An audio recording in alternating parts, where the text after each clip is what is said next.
Hi, I'm Pam, and I would like to welcome you to the Live Authentically show. My team and I help other people step into their authentic realities via a number of different modalities. This show is one of them.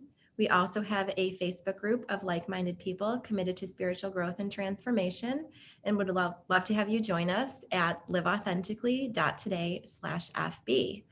I am super excited that on my show today, I have with me Theresa Tirk. Hi, Theresa. Hi, Pam. Thanks for having me. Thanks so much for being here. Teresa is known as the Ritual Queen, and she has a very impressive list of accomplishments. She is a published author, speaker, certified life coach, Reiki energy worker, and aromatherapist. So I am super excited to hear all about what you do today. But before we get into that, I ask all of my guests the same question and that to start the show. And that question is, how do you live authentically every day? Awesome. I'm excited to share that. So, it took me a long time to learn how to live authentically every day, but it's just being true to who I am and not hiding or shrinking down, worried about what other people might think of me. So, just being me every single day without concern of what others might think. Love that. And can you give me an example of something that you needed to undo, reprogram, rewire to step into your authenticity? Yeah, there was a lot. One of the biggest ones, though, that I have found is like my spirituality. It was a little hard, I think, for everybody to accept or understand or grasp, like really the energy work. Mhm. Like people were like, really? Like, what's that all about? And but it was Mhm. really important to me. Like once I found it, and I mean, I got certified. I'm level 2 Reiki now, and I love it. I believe everything is energy, and you can shift it on your own with you have the power to do it. Mhm. And that was something that at first I was very hesitant to talk about or share, just because there's a lot of stigma and judgment around it for people that don't understand it or don't believe in it.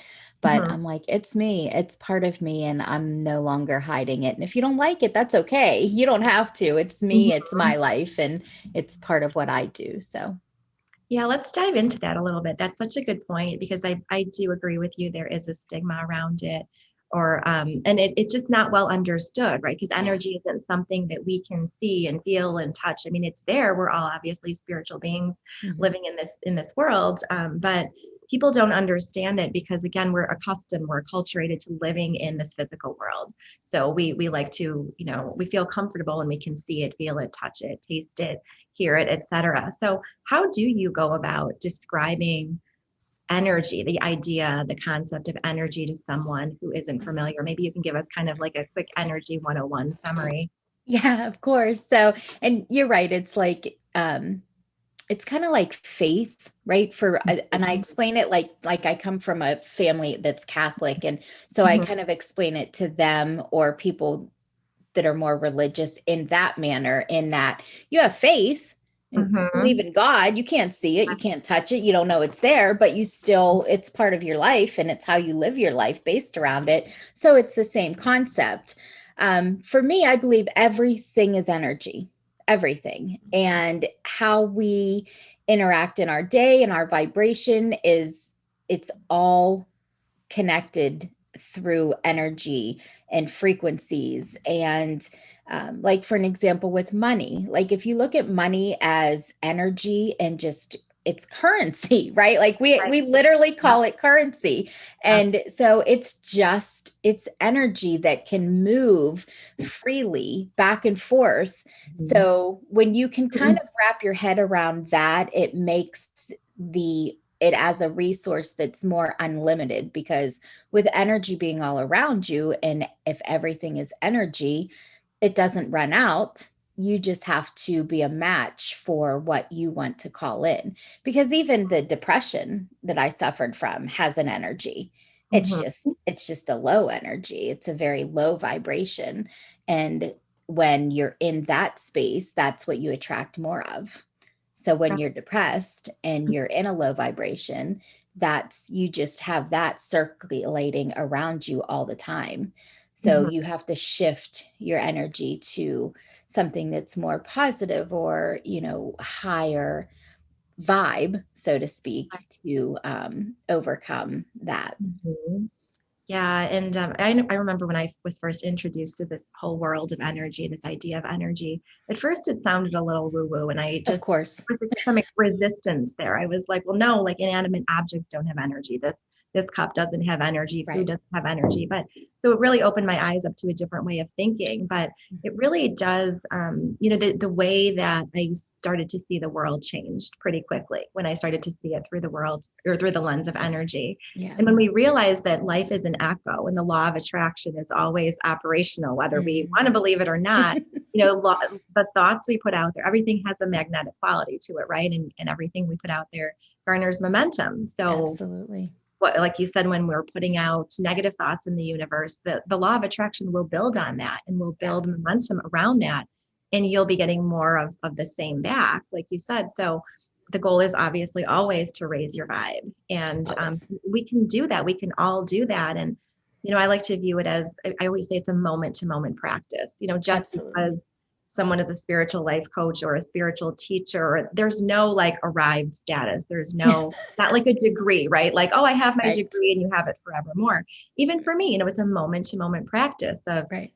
being aware of your thoughts and being aware of the thoughts that move you forward in a transformative, positive way, and the ones that don't, and literally just replacing them, right? Like this thought doesn't serve me. So what's the best feeling thought I can find? Right. And Mm. it's also too, though, on the flip side of that, I don't want people to think that, if you, in order to be in that energy and live within the law of attraction, that you can't have the bad days and that you Right. can't be negative, because that was a really hard thing for me, I Mhm. guess, when I first stepped into this whole woo-woo world of energy and vibration and all of that, is because I was overcoming and stepping out of my depression and anxiety state.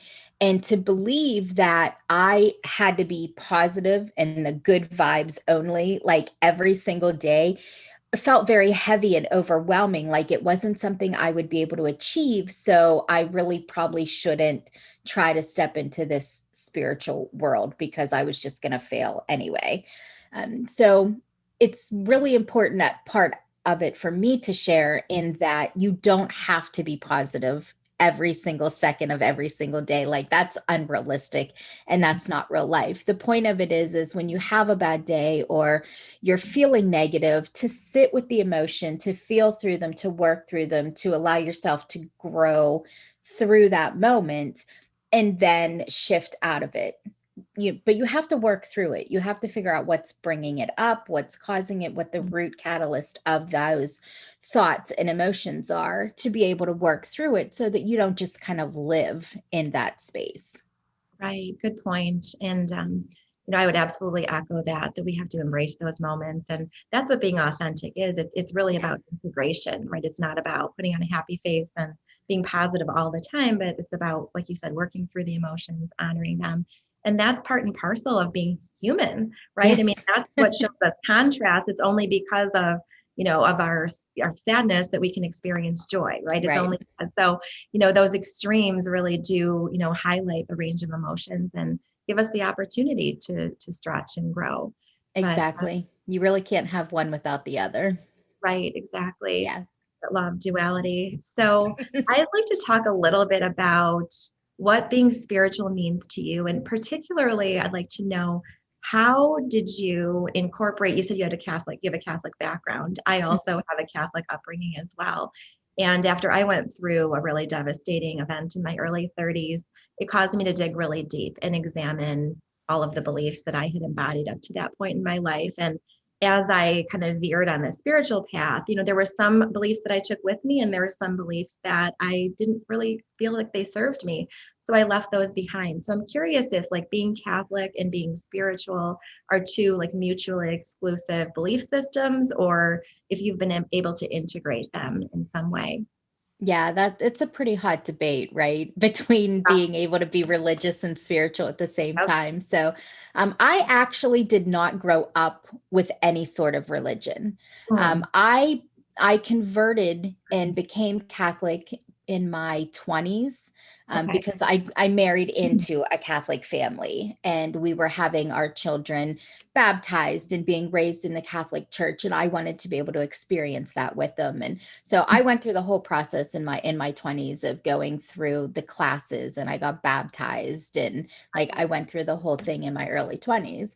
And that really helped me, through that period of raising my kids and being able to Mhm. go to church with them, and all of that. It was very important to me at the time, and I really grasped onto my religion.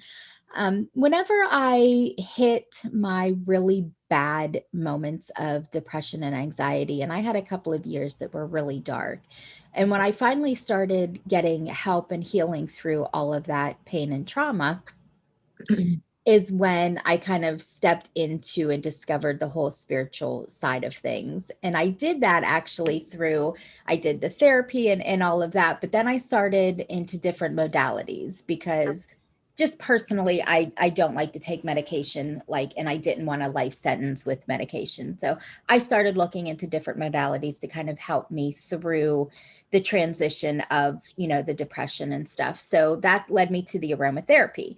And aromatherapy led me to, online coaches, into meditation, into yoga, into Reiki. And so I dove into all of it through my own healing journey. Okay. And then, so the spiritual side of things intermixed with my religion is, I believe I can have both. Like if I want to walk through my house and, chant while I'm saging it, I can still do that with God in my heart. Like Mhm. that's my personal belief, that I'm allowed to have both because, you know, all of this still comes from the world that God created. Right. So the sage bundles that I smudge my house with were put on this planet by God. So I believe that you can intermix them completely because all of my spirituality stuff, I still believe stems from God. Hmm. That's just my personal belief. I know there's a lot of people out there that won't believe me. And I use tarot cards, and I use oracle decks, and I do readings almost daily for myself as part of my morning ritual. And Hmm. I don't believe that by doing that I'm connecting to anything evil. I believe I'm connecting to my higher source, which to me is God. That's a really beautiful and profound answer. Thank you. Yeah. And I agree with that. I mean, and I think this process is really beautiful because we have the license to be as creative and as free as we want to in the way of creating or crafting our belief system. It Right. doesn't have to be so compartmentalized. Like you don't have to choose the path. Like I am Catholic, or I am spiritual, or I am Buddhist, or I am Lutheran. Or Right. you can customize your own and do what Yeah. works for you. And That's it's free both will, right? exactly That's right. our free will. We Exactly have the right. ability to do that. Yeah. Right. And if you feel, if someone feels like, they need to go to church, they need to worship in a more public forum, like they can do that and still identify with certain spiritual beliefs. So Right. that's the really cool part. I mean, I started to experiment or explore rather more of the spiritual beliefs during my journey, but there are still pieces of my Catholic faith, my Catholic upbringing that I still bring with me. I every once in a while, just kind of on an ad hoc, just in the moment intuitive basis, if I'm traveling, like I'll just pop into a church and Yeah. spend some time there if I feel called to do that. Or, I do, pray. There are certain saints that I feel very connected with. Yep. Um, so, that's the beauty of this is it's a process of discovery. And like you said on your journey, one thing led you to the next, right? You Hmm. discovered one thing and it's like this whole world opens up to you. It did. And Yeah. that's the really cool part. So I would love to dive more into, let's see, so many directions we could go with your impressive resume Oh, here. thanks. Um, let's talk about aromatherapy. That's one Yeah. area that I'm really excited to dive into. I've only just dabbled in it Hmm. in the way of, and I don't even know if it's considered like classic formal aromatherapy, but like right now I have a scented candle burning, I have like stress relief candles, energy scent candles. And in my room, I have an oil diffuser. I love to Yes.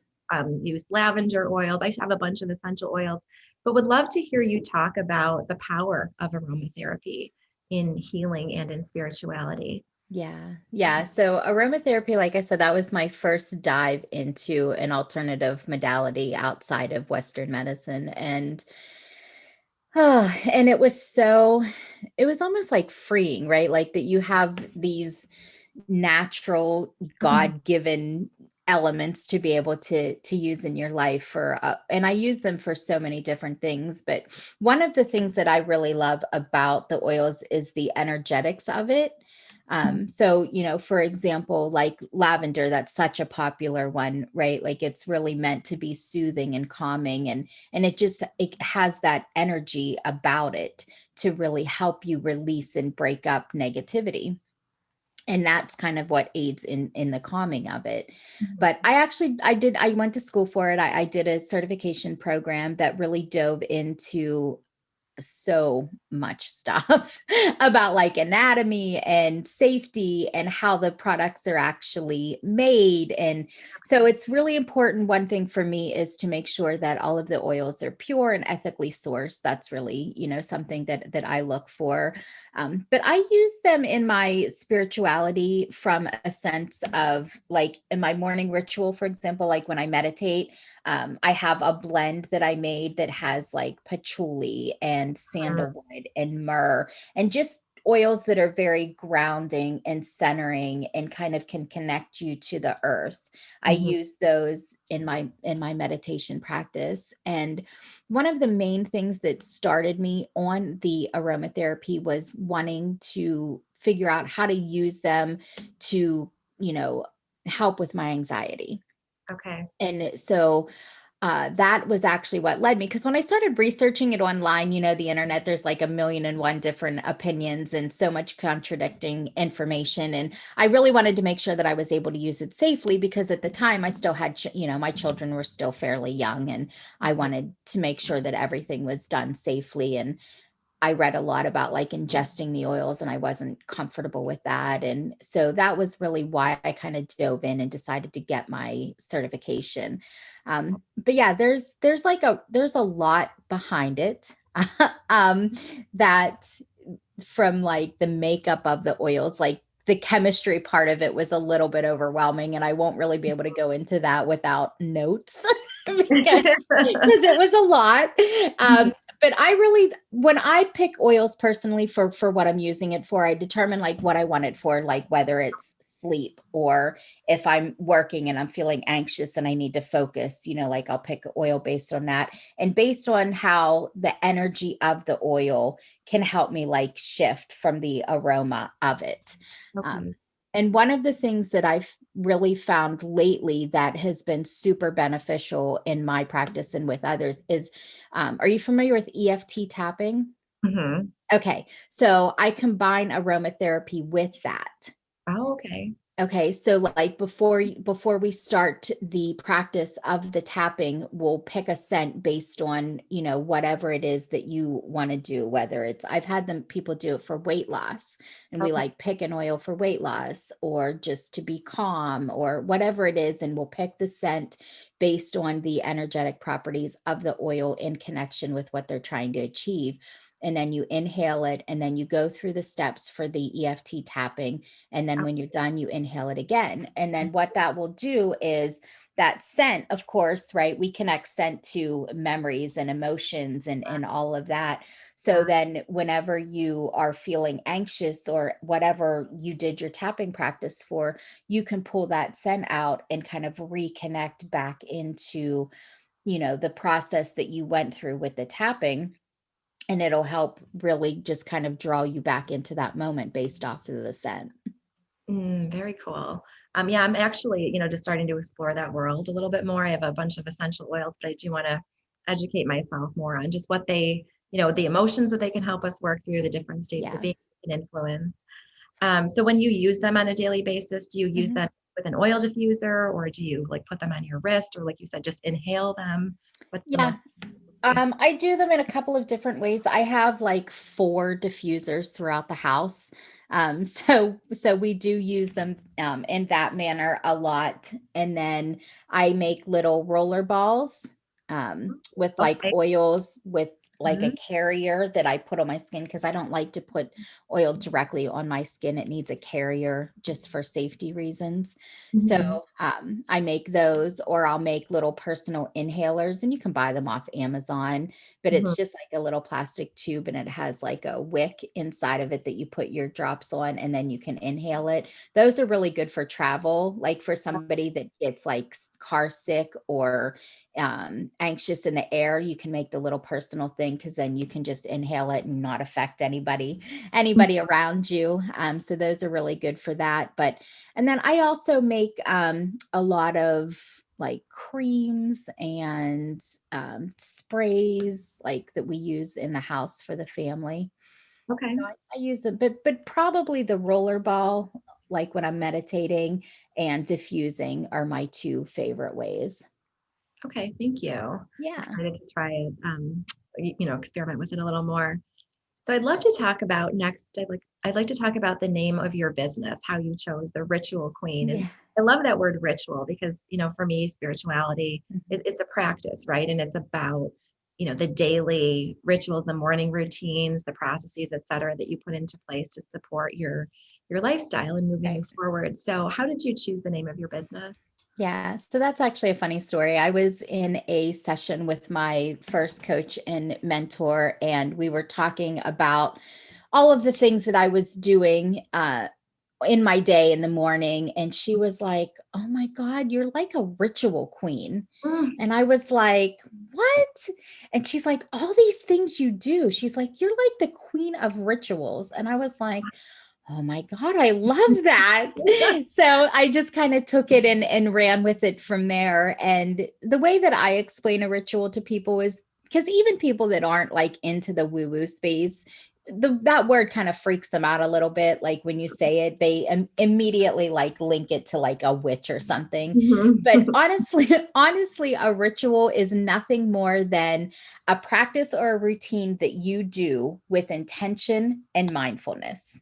mhm. So you can turn anything into a ritual as long as you are doing it with purpose. So what are some examples of things people can do in the morning? Let's say they don't have a morning ritual or a morning practice, morning routine. Mhm. What's the morning routine kind of starter kit that give some people ideas around to get their morning routine off the Yeah. ground? So my favorite one is my revive and thrive ritual, and it's 5 steps, and it's Mhm, starting your day with lemon water because mhm, that's very hydrating for you. And then it's what I do, I guess. So lemon water, and then I journal, I meditate, I practice gratitude, and then movement.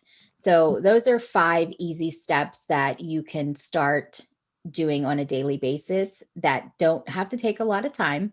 mhm. Honestly, you can do the whole thing in like 30 minutes, but when practiced repeatedly and as a ritual, because you're setting an intention and having a purpose behind it, it really can cause major transformation in your life. Awesome. Thank you. Yeah. So, next, I'd like to talk about, I've actually two questions that are coming up next.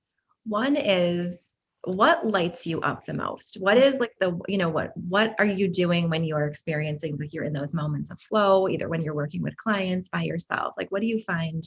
What are those like spiritually aligned moments, those like cosmic winks from the universe that, you're Yeah. doing exactly what you should be doing? You've tapped into your purpose. Yeah, there's actually two, I guess. So one would be more so like on the business side of things, and it's really when I'm in a group setting or like I'm talking one-on-one to a client and I'm helping them, have a breakthrough or a shift, and they can see like the other side of the darkness that they're sitting in, and they can really begin to actually grasp the concept of living a life that they love instead of just trying to survive the day. So, in that sort of setting, when I'm really helping people be able to, transform their lives, is probably my greatest joy, and what would light me up the most. And then from a personal side, of course, anytime that I'm, spending time with my family, really is just, it's joy, pure joy, right? When you get to spend time with your Mhm. family. And then Yeah. my alone time would one of the ways that I find that I kind of connect and I'm can really kind of just get out of my own way and like let the connection to spirit flow is really when I'm doing something like gardening, like when I'm Okay. out in nature or I'm just kind of by myself and I'm doing a task that doesn't really require a lot of thought. So like when I'm in my garden pulling weeds or, just something kind of mundane like that, but Mhm. my hands are dirty and I'm in nature and the sounds around me and I really can kind of connect. I really feel in the flow in that kind of moment and I feel like I can really connect and get a lot of downloads because Mhm. I'm just free. I'm just kind of Yeah. letting being open and receptive. So Mhm. anytime that you can do something where you feel just open and like you're not trying so hard is Mhm. really when you can just be able to receive all of the messages. Yeah, and I agree with you. Time in nature is just so rejuvenating, and I too Yeah, feel so connected. I love spending time outside, me just going too. to sit in the backyard and just enjoying nature. Yeah, I have So, chickens and oh, you ducks. do? I do. Yeah. And Oh, honest to goodness, every morning, my favorite thing to do every morning is once I get everybody fed and stuff, and then I get yeah. my coffee, I go out on my front porch and I just sit outside with my coffee and watch them like roam through the yard. It's like my favorite thing. It's my favorite part of the day. Oh, I love that. I love Yeah. that. When my kids were little, we used to go. There's a farm probably about 10 minutes from my house. This farm that was there from like the 1800s, and they Oh, preserved it nice. in the Hmm. same state that it was, and they actually have like, workers there, and they're just like churning butter and making like all these like Oh, old fashioned foods, super cool. And that's they have like awesome. chickens just like roaming around. They have pigs, they have horses. We used to go there a couple times a week sometimes. Like that was our hangout. We would just Yeah, take a picnic lunch and just go hang out there. It's just I so love it. cool. So I cool know. to observe the animals. Yeah. I would love to see your chickens. So maybe you can email me a picture after Oh the my show. God. Yeah, I share them on social all the time. They're Oh, you like always in do? my Okay. stories and stuff. Yeah. Okay. Well, then I'll just follow you and I'll just check them out there. So what is the most challenging aspect of what you do? I love talking about all the, sunshiny, happy stuff and rituals, the high vibe, the feel good Right. stuff. But, we all have things we struggle with, things that challenge us on a daily basis. What is the aspect of your life, either personally, professionally, or kind of the blend of the two Yeah. that you struggle with the most? I would say it's probably the blend of the two in a way of trying to feel like I put enough time into my business without taking time away from family time.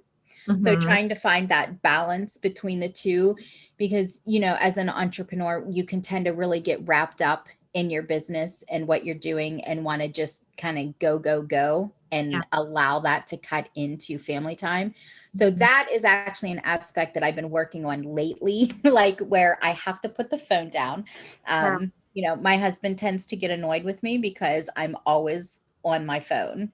So Mhm. I've really been trying to focus lately on making sure that when him and I are spending our time together, my phone is not a part of that. And Mhm. really, just being more present and focused in our time together and not letting work and all of that get in the way of that. And then I would say for me personally, the other aspect of that is I still suffer from mental health. Like I really think that it's probably like something that I've had my whole life. I probably will have moments of it my whole life just because it's, a chemical imbalance. But Mhm. so working through days where I'm having like a really bad day or sometime days or week and still being able to focus and do what I need to do both for my family or for my business as well as try to work through whatever that, depressive or anxiety ridden moment is Mhm. and, my well-being, but also still not abandon my business. So those are probably two areas for me personally that I still struggle with. Yeah, thank you for sharing that in such Of an course. open, honest, authentic way. Yeah. And I love that you use the word like moment, right? I mean, it's so important to live in the moment and to just focus on what we have in front of us and put intention behind it and really just enjoy, right? When we're working, really focus on that. That's been a big piece of my journey too, is figuring out how to just like be present in what I'm doing. Yeah. And that for me, that was the magic. That's kind of the secret sauce in being productive.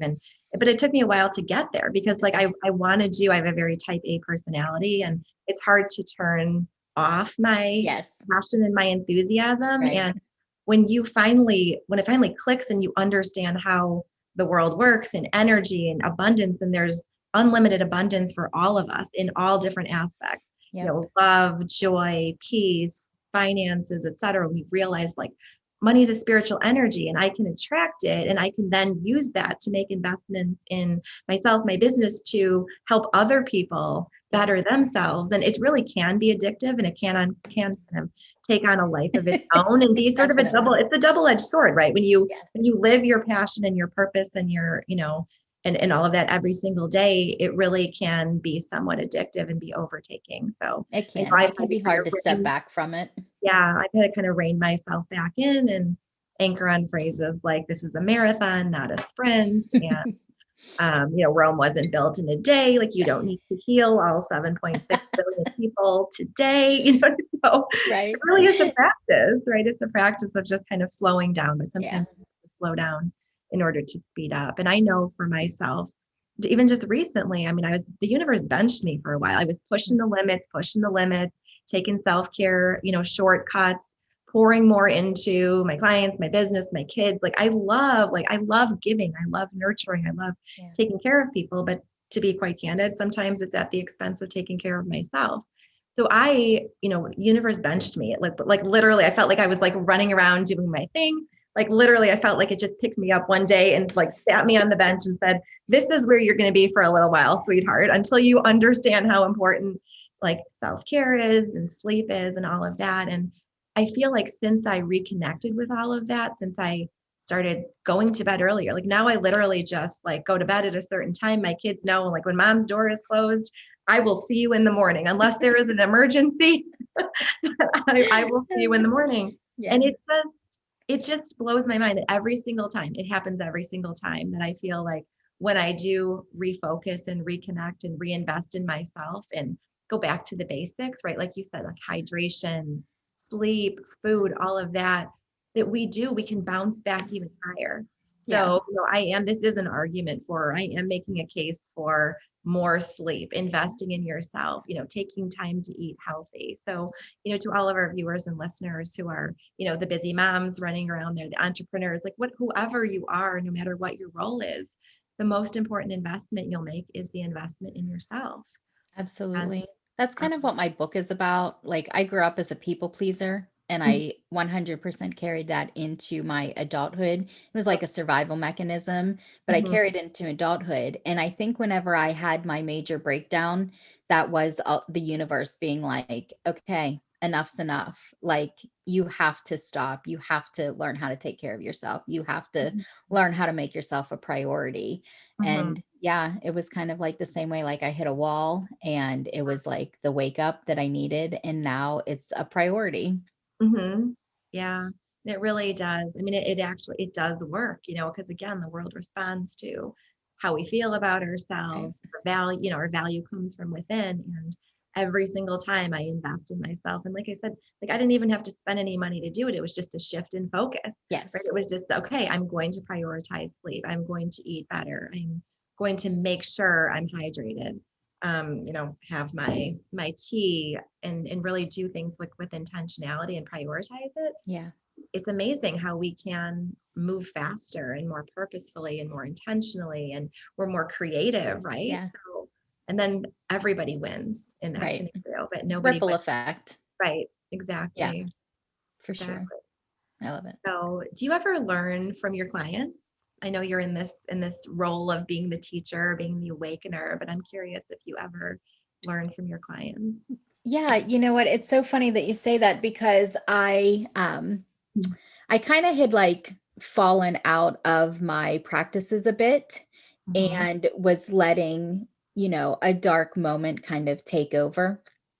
And I got an email from a client, from a former client, with just a check-in and an update, Mm-hmm. talking, about everything that we did together. And one of the big shifts for her was looking at money as energy, like, and accepting that.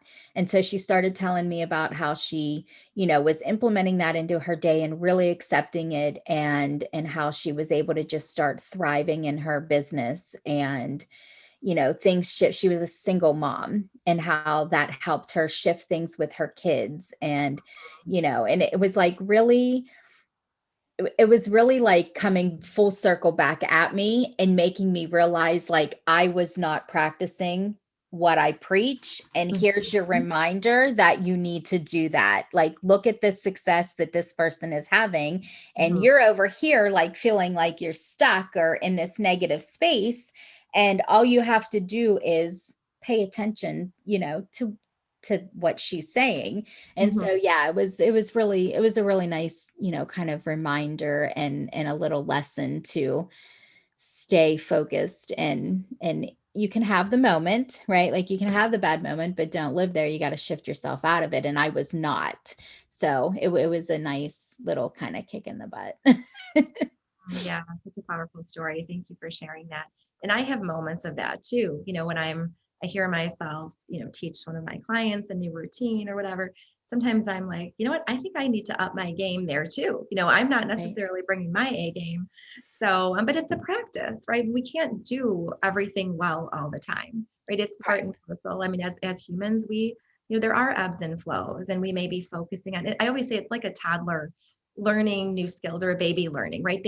Some are early talkers, some are early walkers. Like the mind, the body, the spirit, etc., can't master all of the areas, can't evolve at the same pace in all of the areas at the same time. So Yeah. sometimes we're focusing on maybe a little bit more on our physical health, but maybe our spiritual practice is falling, behind a little bit, and Right. that's okay, right? It's part of the process.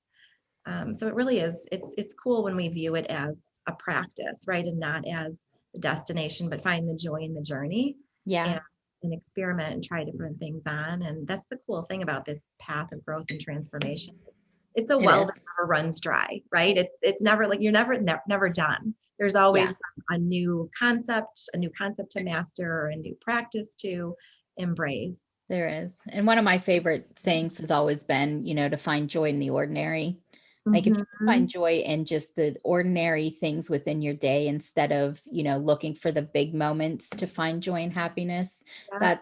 that's really important. And gratitude. Mm-hmm. Gratitude has really kind of shifted everything for me and changed my life. And if you can start every day, like as soon as you open your eyes and before your feet hit the floor, like find one thing to be grateful for and Mm-hmm. just take that into your day. Like that can really just shift your perspective for you.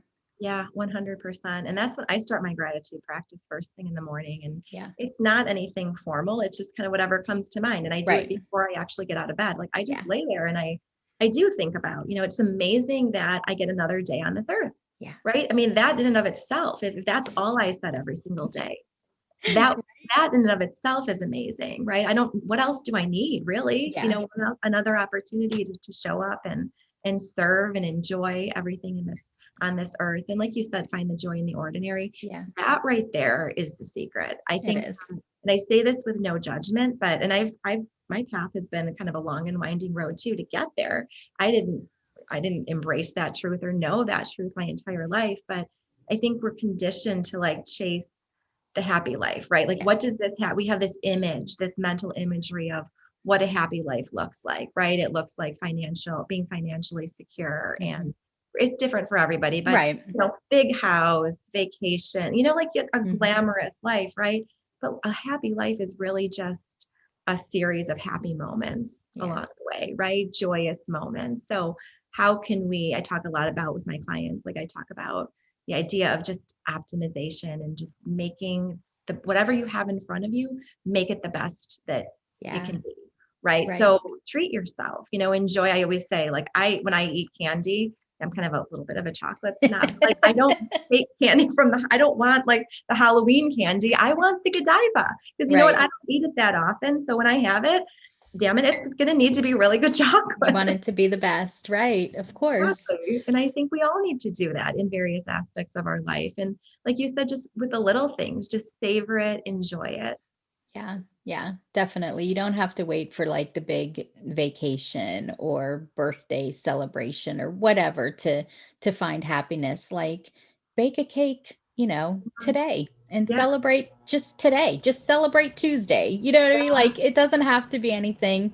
It's what you make it. It really Yeah. is. Yeah. So beautiful. So we are just getting ready to wrap up here. I have so enjoyed our discussion today, Me but too. before we do that, I just wanted to give you a minute or so, just kind of carte blanche, just kind of open up the floor for you to share any closing remarks, words of wisdom to our viewers and listeners, and also include how they can get in contact with you. Yeah, of course. And I mean, we've covered so much, and thank you so much. It's been a pleasure chatting with you. But really, it truly is just about finding validation within yourself and stop seeking it from outside sources. Like that is such a big key, because whenever you can just feel comfortable with yourself and love yourself, that is just going to radiate outwards to everybody around you. You will have such an effect on those around you when you are filled with so much love for yourself and your life, and you can validate your own worth and not seek it from anybody else. That's my secret to living my life authentically, and find being able to find joy in the ordinary comes from that. So that's my number one takeaway, I guess, for everybody to really try to find that in their lives. And just a couple of easy, quick ways to do it are through, like journaling and meditating and practicing gratitude on the daily. So that is definitely something that I would recommend to everyone if they wanted to kind of get started down that path. Amazing. Thank Yeah. you. And then I'm easy to find because everything is the Ritual Queen. So Instagram, the Ritual Queen. Facebook is a group called Ritual Queens. My website is theritualqueen.com. So I'm pretty easy to find. Well, thank you so much. You're Of such a course. beautiful soul. Thank you so much for being on my show today. I'm Thank so you so much for having me. I appreciate it. You're welcome. And thank you to our viewers and listeners. As you know by now, I believe that time is a choice. And I'm grateful that you've carved time out of your day to be here and listen to everything Theresa has had to share with us. So thank you, everyone, and have a great day. Bye.